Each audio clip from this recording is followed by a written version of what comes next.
I betrayed my husband for this with his father, a true infidelity tale. I realize it's not right, but I must confess that I strayed from my marriage to engage in something wild with his father. Allow me to guide you through the narrative to explore how it unfolded. It all began with the family gathering at our home, a customary tradition designed to be cozy and known. The atmosphere was saturated with the enticing scent of roasted chicken, the savory allure of garlic bread, and the delicate sweetness of freshly baked apple pie. My husband, Alex, had just extended an invitation to his father, Edward, for dinner. It was a simple act, nothing particularly remarkable, as Alex frequently aimed to bolster the delicate bond he shared with his father. Edward was a captivating individual, someone whose mere presence effortlessly drew attention. His silver hair was combed neatly back, his posture exuded confidence, and his deep, soothing voice made him the kind of man who left a lasting impression. There was a subtle intensity about him that could shrink any room. That evening, I became acutely aware of his presence in a way I hadn't experienced before. Maybe it was the way he smiled while praising the meal I had made, or how his gaze held mine just a heartbeat longer when I filled his glass with wine for the second time. It seemed innocuous, a fleeting instance of mutual acknowledgement that I swiftly brushed aside. As the night unfolded, we gathered around the dining table, sharing laughter over Alex's tales from his college days, and Edward's dry wit that frequently had us in stitches. I couldn't help but observe the effortless way Edward conducted himself. His wit keen yet always gracious. He had a way of listening, truly listening, that made you feel like the most important person in the world, even amid a bustling crowd. Once dinner was over, Alex slipped away into the den to wrap up a work call, leaving Edward and me in the kitchen by ourselves. I occupied myself with the dishes, the gentle clinking of plates breaking the silence. Yet I could sense Edward's eyes on me. You've truly surpassed yourself this evening, he remarked, shattering the stillness. His voice carried a warmth and authenticity. Yet there was a subtle hint of something more, something I wasn't quite prepared to identify. Thank you, I said, casting a glance back at him. I'm pleased to hear that you found it enjoyable. You've been good for Alex, he said, moving in closer. He is fortunate to have someone who keeps him anchored. I offered a polite smile, feeling uncertain about how to reply. We make it work, I murmured, my hands occupied with drying a glass. Edward rested against the counter, his expression contemplative. Marriage is a challenge, believe me, I've come to understand that through experience. His words carried a gravity that compelled me to stop and reflect. I set the glass down and turned to face him completely. It appears that you've come to understand quite a bit, I remarked. You carry yourself with such confidence, he chuckled, the sound deep and resonant. That comes with experience. Or perhaps it's simply the skill to conceal vulnerabilities more effectively than others. The manner in which he expressed it gave me the impression that he was sharing a hidden truth. And I couldn't help but smile back.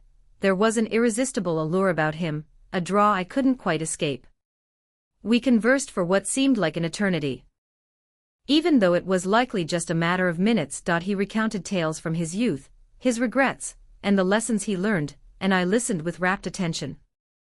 Momentarily losing sight of my task of finishing the dishes, our conversation flowed with a certain lightness, yet underneath, there lingered an unspoken tension. Each glance, each smile seemed heavy with meaning, yet I couldn't quite identify the reason.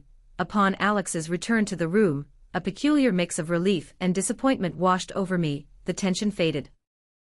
Yet it lingered as a subtle hum that accompanied me long after Edward had taken his leave, marking the close of the evening. That night, while Alex slept peacefully next to me, I found myself revisiting our conversation, dissecting each word and every glance exchanged. I convinced myself it was trivial, just a benign exchange with my father-in-law. Yet the way my heart raced at the recollection revealed a different truth. I was unaware at the time, but that evening marked the start of something significant. What came next would dismantle everything I believed I understood about myself, my marriage, and the boundaries of my own capabilities. Yet the following day seemed just like all the rest. Alex was engrossed in work calls, his laptop balanced on the dining table as he navigated through emails and phone meetings with agility. I spent the morning tidying up after the dinner party. Yet my mind wandered to Edward, his laughter, the warmth in his voice, and the way his eyes had held mine just a moment too long. I shook my head, urging the memories to dissipate. It was absurd to allow a handful of transient moments to occupy Southwest much mental real estate, yet the more I attempted to push them away, the more they came alive in my thoughts. As the afternoon unfolded, I caught myself scrolling through my phone, contemplating whether to send him a courteous thank you for his company the previous night. I lingered in uncertainty for longer than I'd like to confess before ultimately composing a message. Thanks for visiting last night. It was a pleasure having you here. And I'm delighted that you enjoyed the dinner. I pressed send and set the phone down, my heart racing against my ribcage as if I had just committed an act of defiance. Time dragged on, feeling like an eternity, until the screen finally illuminated with his response. The pleasure was entirely mine. You are an exceptional host, and an even more impressive conversationalist. I perused the text twice, probing for any concealed significance, even though I remained uncertain about what I sought. His response was courteous, even flattering. Yet it was the final sentence that resonated. The subsequent message arrived before I had a chance to reply. If you have some time available, I would really enjoy picking up our conversation again. I would love to learn more about you. I gazed at the screen, the gravity of his words settling in. My initial reaction was to dismiss it, to attribute it to innocent curiosity or casual conversation. Yet, the part of me that had felt so unseen in recent years grasped the attention like a vital lifeline. Absolutely, that sounds lovely. I responded before I had the chance to second-guess myself. His reply arrived swiftly. Is it tomorrow afternoon?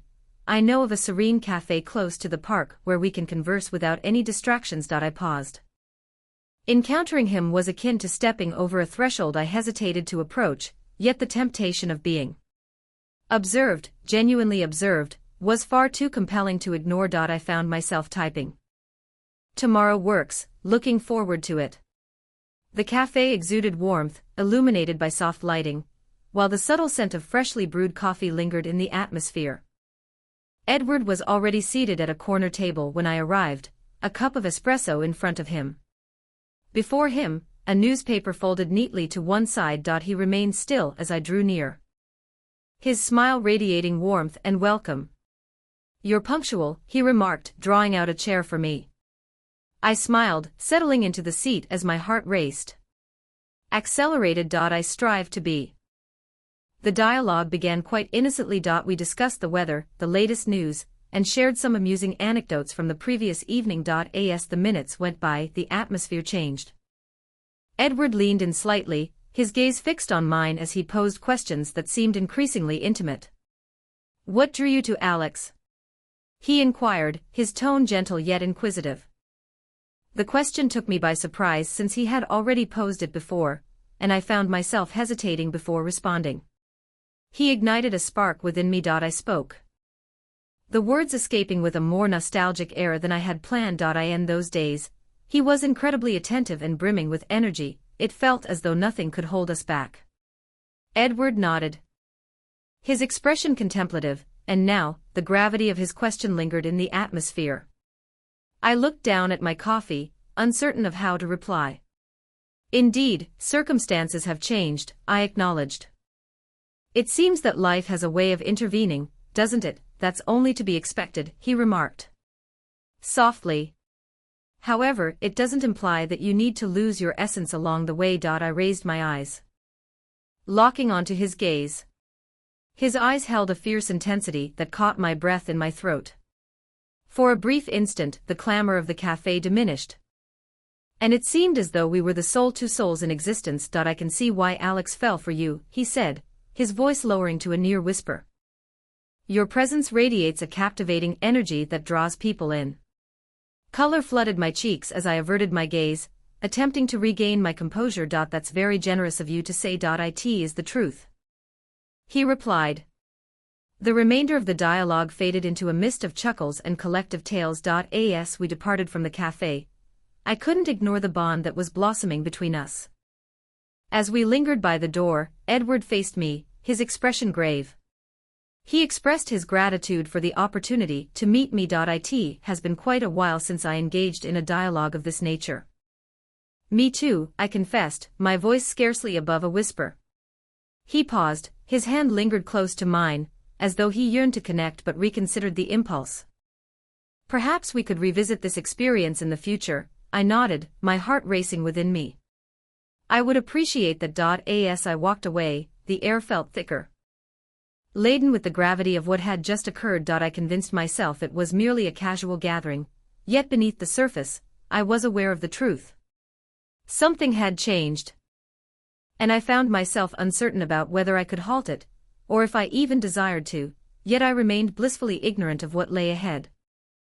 The days approaching our next meeting were charged with an unsettling energy I couldn't dispel. I occupied myself with the usual tasks, laundry, errands, dinner planning, but my thoughts wandered to other places. I found myself revisiting the moments from the cafe, the way Edward's gaze lingered, the warmth in his words, and the subtle spark that seemed to dance between us. It wasn't merely the conversation that lingered in my mind, it was the way he made me feel, seen, heard, and important. When Edward proposed another gathering, this time at his residence, I didn't think twice. It seemed destined, as if it were a natural progression of a journey we had only just started to uncover. An unvoiced connection lingered between us, an irresistible attraction that neither of us could acknowledge or escape. The journey to his house was a mix of anxiety and excitement. My mind surged with a whirlwind of possibilities, filled with questions I wasn't certain I wanted to explore. As I finally arrived at his driveway, I paused for a moment, my hands tightly clutching the steering wheel while I gazed at the well-known house. It had always been a warm, inviting space, but tonight it carried a different atmosphere. The atmosphere felt dense, as if it were concealing mysteries deep within its confines. Edward opened the door almost immediately after I knocked, his expression gentle yet laced with an elusive emotion I couldn't quite identify, release, expectation. I was beginning to wonder if you had a change of heart, he remarked, a smile spreading across his lips that sent my heart racing. I just needed a moment to gather my thoughts, I confessed, letting out a nervous chuckle. He moved aside to allow my entry, and as I passed through the doorway, the well-known aroma of cedarwood mingled with a hint of something spicy. His cologne enveloped me, offering a sense of comfort and disarming warmth simultaneously. We engaged in light conversation as he guided me through the house, his voice calm yet inviting. We held onto a facade, acting as if this was merely another visit, as if the unspoken tension between us was non-existent. Upon arriving in the kitchen, he motioned towards the island. Sit, he said. I'll make us some coffee. I complied, settling onto one of the tall stools while he navigated the kitchen. The room was enveloped in a warm, golden light as the sun dipped below the horizon, its rays pouring through the windows and shimmering on the sleek countertops. It felt personal in a way that surprised me. Do you still prefer it with cream and no sugar? He inquired, glancing back over his shoulder. You recalled, it was hard to forget, he stated plainly, his voice imbued with a gravity that was impossible to overlook. As he placed a steaming mug in front of me, our fingers touched for a fleeting moment. The contact was brief yet charged, sending a surge through me that I fought to contain. I clasped the mug tightly, more out of a need for distraction than for its warmth, while deliberately steering clear of his eyes. This feels odd, I confessed at last, shattering the quiet. How peculiar. His voice was gentle, encouraging me to share my thoughts. I paused, seeking the perfect expression. It feels as though we are treading on a delicate path, one that perhaps we ought to avoid. Edward leaned against the counter, his gaze fixed intently on me. You're not mistaken, he replied after a pause, but does that imply it's something we ought to avoid exploring?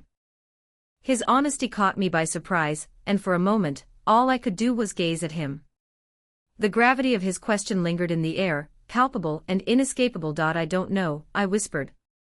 Yet I find myself unable to turn away. His lips curved slightly, a subtle smile that failed to illuminate his eyes. I cannot either. The atmosphere surrounding us became denser, filled with unexpressed feelings and an undeniable tension that could not be overlooked. I took a sip of my coffee, but the flavor hardly registered as my thoughts were consumed by the men just a few feet away. I never asked, Edward said, shattering the silence. What attracted you to Alex initially? His question surprised me, and I paused for a moment to gather my thoughts before responding. He had a unique charm back then, exuding charisma and humor, brimming with ideas. It felt as though he could take on the world, and I yearned to be a part of that energy. Edward nodded, his eyes locked onto the distant horizon. And now, I said with a sigh. It feels as though we are merely going through the motions. We share the same space, yet it feels as though we inhabit different worlds. He's perpetually engaged, perpetually preoccupied. I can't even recall the last moment he truly gazed at me. Edward's expression softened as he turned to face me. You are worthy of recognition and appreciation. Never allow anyone to diminish your sense of worth. His words lingered in the atmosphere, laden with significance. I gazed at him, my heart constricting as the silent tension between us intensified. Edward, I started, but he extended his hand, enveloping mine. You don't have to say anything, he murmured gently. If you ever find yourself in need of someone, please know that I am here for you. The honesty in his voice was unmistakable, and for a brief moment, I allowed myself to believe it. His hand radiated warmth against mine, his touch providing a sense of grounding and steadiness. My instincts urged me to retreat, to establish a boundary before it became indistinct, yet I found myself unable to take that step. Instead, I flipped my hand, allowing our fingers to weave together. The gesture was subtle, nearly unnoticed, yet it carried immense significance. Edward's gaze locked onto mine, and in that instant, everything changed. You're not alone in this, he said. His voice barely above a whisper, the world around us appeared to dissolve. The gentle rustling of leaves and the distant chirping of birds merging into a serene symphony that felt as though it was created just for us. My breath caught as he leaned in. His face mere inches from mine. It wasn't hurried or chaotic, it was cautious, nearly uncertain, as if he were allowing me every opportunity to retreat, yet I remained steadfast. As his lips brushed against mine, it was gentle and intentional, a kiss that conveyed deep yearning and a shared connection. After a long time, I experienced a sense of vitality. The kiss held on. A gentle yet charged bond that neither of us appeared prepared to sever. Edward's hand moved to hold my face, his thumb gliding over my cheek with a tenderness that made my heart ache. I had forgotten the sensation of being touched in such a way, not from obligation or habit but with true care and longing. As we finally separated, our breaths intertwined in the quiet space that lingered between us, his forehead gently pressed against mine, his eyes probing into mine for something I couldn't quite identify. I shouldn't have done that, he said softly, his voice trembling with a mix of regret and longing. I shook my head, my hand still gripping his. No, I desired it as well, the confession was a relief. Lifting a burden from my shoulders, even as a fresh heaviness took its place. We lingered in quietude, the weight of recent events settling upon us. I sensed we were on the edge. And retreating seemed out of the question. Edward's fingers gripped mine firmly, as though he sensed the tempest of thoughts swirling within me. That wasn't what I meant to convey, he remarked. I didn't bring you here to overstep any boundaries. I understood, my voice barely a whisper, yet we had done it, and now there was no turning back. The silence that enveloped us deepened.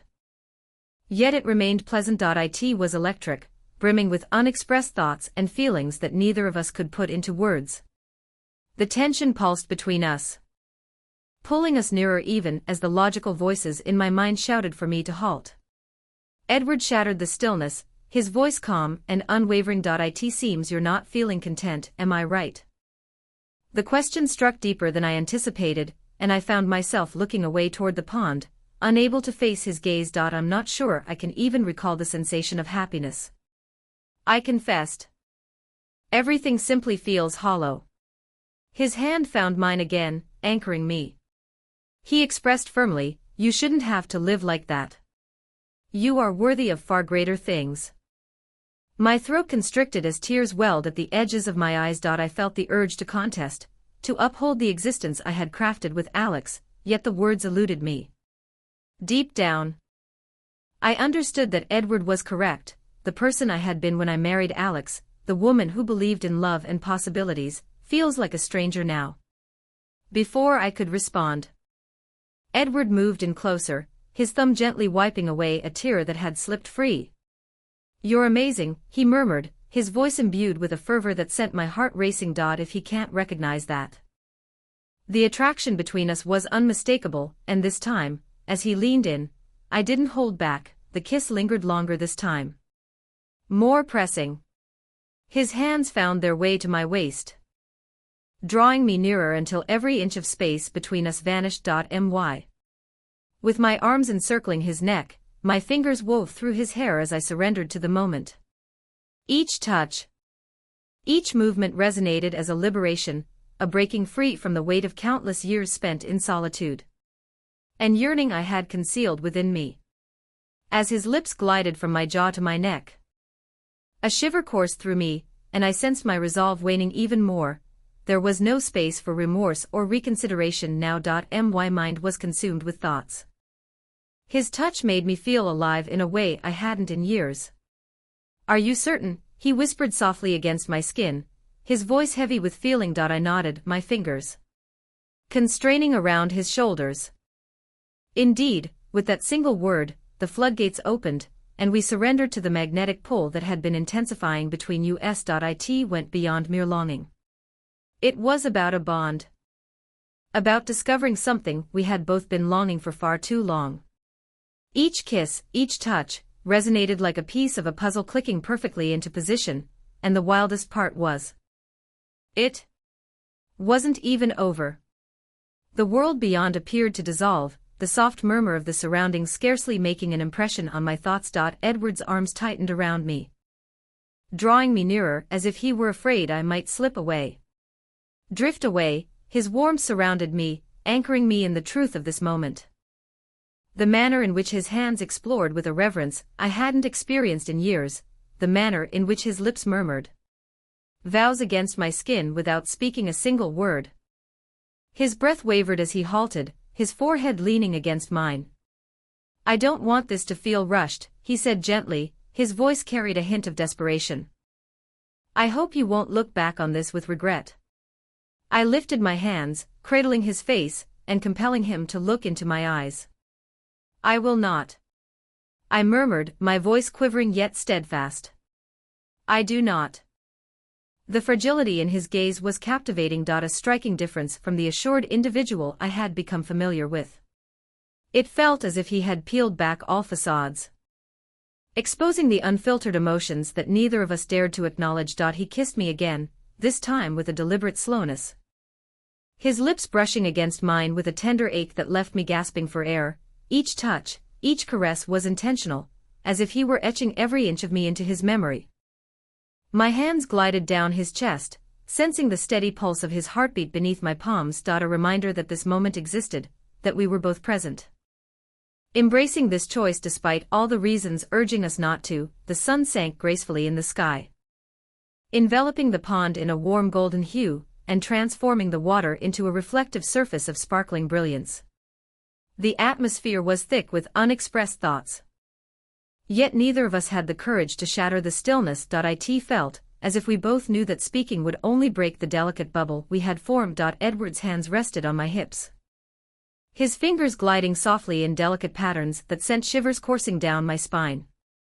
"You're so beautiful," he murmured, his voice a soft whisper. "I don't believe I've ever shared that with you." His words resonated profoundly within me, and I sensed tears welling at the edges of my eyes. It wasn't merely the compliment, it was the manner in which he expressed it. As if he had been clinging to the thought for far longer than he was willing to acknowledge. "Edward," I started, but my voice wavered as feelings surged within me. "Of course," he murmured, gently placing a finger against my lips. "There's no need for you to speak." For a moment, I allowed myself to become enveloped in the cadence of his breathing, in the way his touch seemed to embody both a question and an answer. My fingers navigated through his hair, weaving through the strands as I drew him nearer. The kiss that ensued was unlike any other. Not urgent or rushed, yet imbued with a subtle intensity that allowed no space for uncertainty. The environment enveloped us in a haze, moments elongating and intertwining as we yielded to the bond that united us. His hands glided with a deliberate assurance, mapping routes across my skin that awakened a sense of vitality within me that I hadn't experienced in years. Each kiss, each touch held a promise.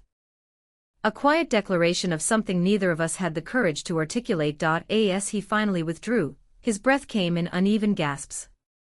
His gaze locked onto mine, as if he were attempting to unravel the thoughts swirling within me. "Are you all right?" he inquired, his tone soft and laced with worry. I nodded, struggling to express the tempest of feelings churning within me. Instead, I leaned forward, pressing my forehead against his, and allowing the silence to convey my thoughts. He smiled, a gentle, soft smile that tugged at my heart and delicately swept a strand of hair from my face. "You deserve to feel this way," he said softly. "Never allow anyone to convince you of anything different." His words hung in the air, a soft resonance that enveloped me like a warm embrace. For the first time in years, I felt acknowledged, genuinely acknowledged. And the awareness left me both exhilarated and terrified. As the sun sank beneath the horizon, casting the sky in shades of orange and pink, we remained entwined in each other's embrace, the rest of the world slipping away into the background. It was a moment I knew I would never forget. A stolen fragment of time that would linger in my memory long after the consequences caught up with us. For now, I allow myself to revel in the warmth of his touch, in the way his presence made the world seem a bit less solitary. The future might just have to be patient. At this instant, everything that counted was our connection. The air turned brisk as the final remnants of daylight faded away, enveloping us beneath a tapestry of stars. Edward's arms held me close, his calm breathing creating a soothing rhythm amidst the turmoil swirling in my thoughts. The significance of our actions remained, yet it was not burdensome. It resonated as the reflection of something deep, something I struggled to articulate. For an extended period, silence enveloped us both. The night sounds enveloped the stillness that lay between us. The soft whisper of leaves, the sporadic song of a cricket, the gentle caress of water against the shore. It felt as if the cosmos had aligned to present us with this singular, flawless moment, untouched by the intricacies of the outside world. Eventually, Edward shifted, his fingers gently tracing circles on my back. "We should probably head back," he said, his voice tinged with hesitation. I nodded, yet neither of us took a step to rise. The idea of stepping out of this bubble, of facing reality again, seemed utterly unattainable. "I don't want this to end," I confessed, my voice scarcely rising above a whisper. Edward's hand paused, and he turned his head to gaze at me.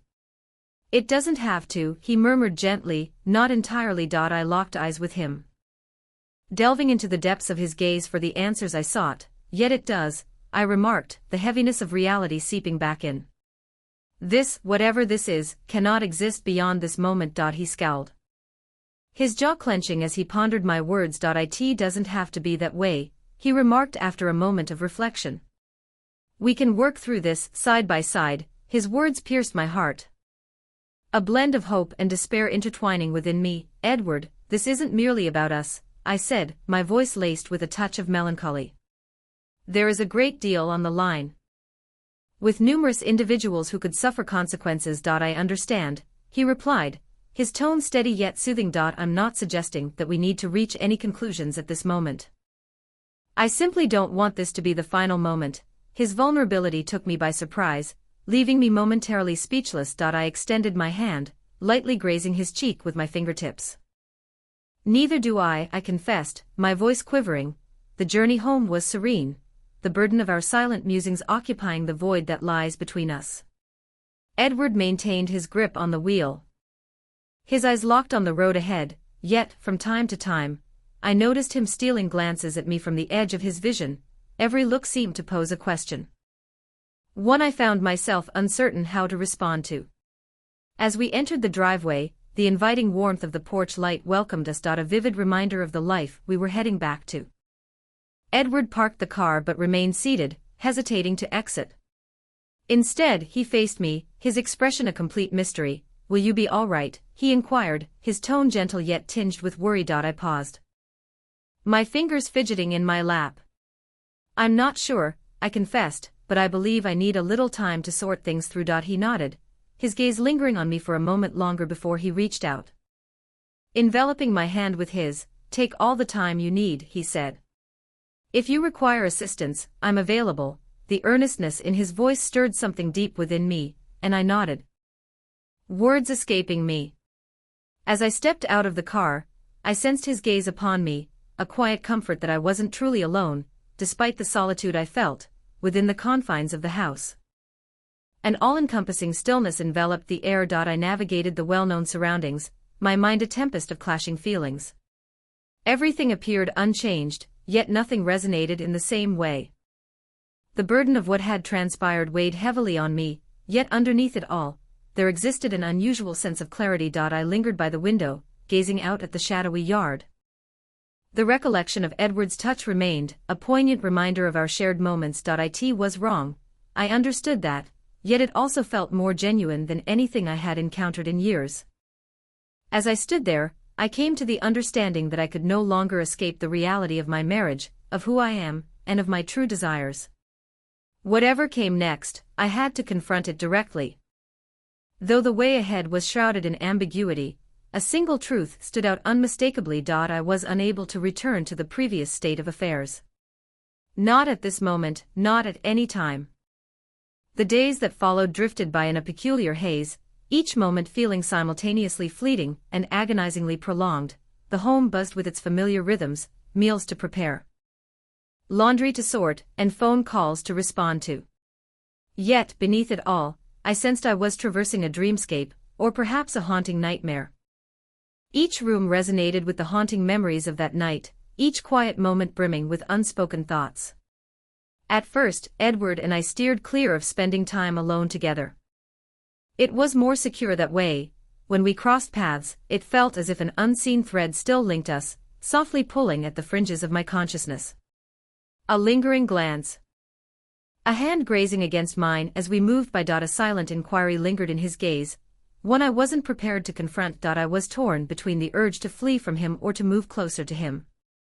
One evening, while I was at the kitchen sink washing dishes, I sensed his presence as he entered the room. He remained silent initially, simply standing there, his presence palpable in the atmosphere. I focused intently on the soapy water, listening to the rhythmic clink of plates against the sink. The sole noise, "Are you all right?" he finally inquired, his tone gentle. I placed the dish I was holding down, allowing the water to cascade from my hands.